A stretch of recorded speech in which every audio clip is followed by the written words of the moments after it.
that's why I say like the fundamental good of Tesla is to what degree it accelerates the advent of sustainable energy. It's inevitable. Like either we have sustainable energy, it's tautological.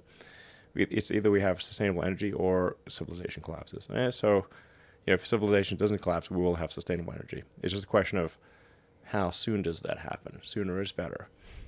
And then there's a risk that we're incurring because of the increased parts per million of CO2 in the oceans and atmosphere.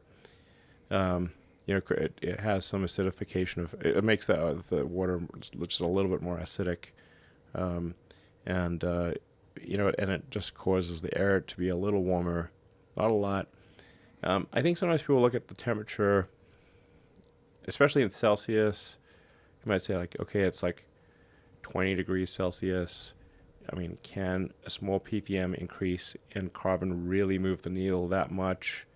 But actually, you should be looking at it in degrees Kelvin. So then it's like more like we're at around 300 Kelvin, and so what would it take to have like only a 0.3% increase would be 1 degree Celsius, 2 degrees Fahrenheit. So therefore, this is actually, it's a smaller percentage increase than you'd think when looking at temperature in the absolute as opposed to above the freezing point of water. So, and then if people weren't just living right on the water, then that would also help a lot. But it's just like we love living right on the water. So, like the humanity is like a thermometer. It's like you look at like a thermometer, like a, like old school sort of analog thermometer, which is like,